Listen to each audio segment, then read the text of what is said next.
রাজধানীর পল্লবীতে শিশু রামিসাকে ধর্ষণ ও হত্যা মামলায় আসামি সোহেল রানা ও তার স্ত্রী স্বপ্না খাতুনকে মৃত্যুদণ্ড দিয়েছে আদালত। পাশাপাশি সোহেলকে ৫ লাখ টাকা অর্থদণ্ড ও স্বপ্নাকে ২ লাখ টাকা অর্থদণ্ড দেওয়া হয়। দুপুরে ঢাকা মহানগর শিশু সহিংসতা দমন ট্রাইব্যুনালের বিচারক মাসরুর সালেকিনের আদালত এ রায় ঘোষণা করে। রায় বিচারক বলেন, ধর্ষণ শুধু পরিবার নয়, সমাজের সবার হৃদয়কে ব্যথিত করেছে। একই সঙ্গে অপরাধ প্রমাণিত হওয়ায় আসামিদের অনুকম্পার কোনো সুযোগ নেই।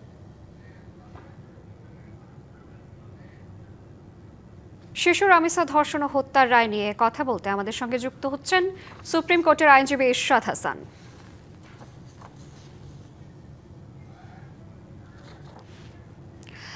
ইশরাত, স্বাগত জানাচ্ছি আপনাকে।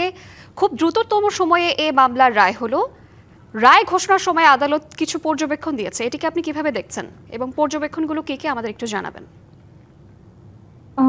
হ্যাঁ, বাংলাদেশের ইতিহাসে সবচেয়ে দ্রুততম সময়ে এই রায় ঘোষণা হলো। মাত্র 4 কার্য দিবসে রায় ঘোষণা হয়েছে এবং তদন্ত রিপোর্টটা অনেক দ্রুত এসেছে।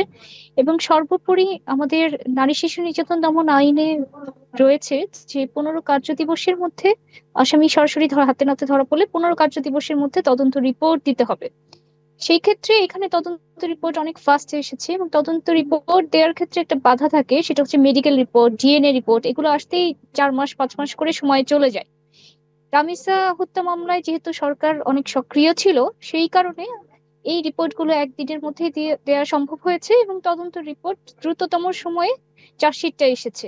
এবং মাত্র 4 কার্য দিবসে আমরা বিচার হতে দেখলাম। আজকে রায় ঘোষণা হয়েছে।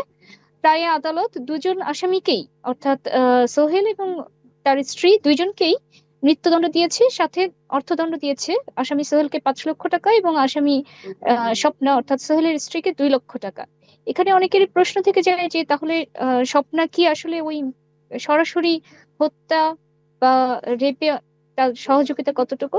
কিন্তু এখানে একেবারে ক্লিয়ার করে বলছি যে এখানে আদালতে বলেছে যে যেহেতু নারী শিশু নির্যাতন দমন আইনের 30 ধারায় আছে যে যিনি সহযোগিতা করবেন এক্ষেত্রে এই কাজে। নগদ নিয়ে এলো হার না মানা হার অফার। সর্বনিম্ন 10,000 টাকা রেমিটেন্স নগদে পাঠালে থাকছে স্বর্ণের হার জেতার সুযোগ।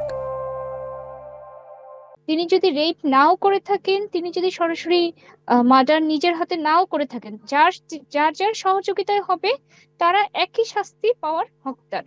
অর্থাৎ আদালত চাইলে তাদেরকেও যাবজ্জীবন বা মৃত্যুদণ্ড বিবেচনা করে দিতে পারবেন। যেহেতু 9-এর 1 ধারার শাস্তি হচ্ছে সর্বোচ্চ শাস্তি মৃত্যুদণ্ড, তবে যাবজ্জীবন দেওয়ারও সুযোগ আছে। তো আসামি পক্ষ ওই যাবজ্জীবন কনসিডারেশনের জন্য চেয়েছিল সোহেলের, এবং 7 বছর কারাদণ্ড চেয়েছিল স্বপ্নার ক্ষেত্রে। কিন্তু আদালত এই ধরনের ঘৃণ্য মামলায়, আদালতের যে অবজারভেশন ছিল যে এই ধরনের মামলায় সোহেল তো দায়ী, সে তো নিজেই দোষ স্বীকার করেছে, সন্দেহিত ভাবে প্রমাণিত হয়েছে। এবং তার পাশাপাশি তার স্ত্রী যে স্বপ্না, সে তাকে কাজে সহযোগিতা করেছে এবং পরবর্তীতে তাকে পালিয়ে যেতে সহযোগিতা করেছে। অর্থাৎ একজন অপরাধ সংগঠনের সম্পূর্ণ সহযোগিতা তার ছিল, যার ফলে আদালত সেই বিবেচনায় সবটাকেও মৃত্যুদণ্ড দিয়েছে। এর সাথে আপনাকে ধন্যবাদ আমাদের সঙ্গে যুক্ত হওয়ার জন্য।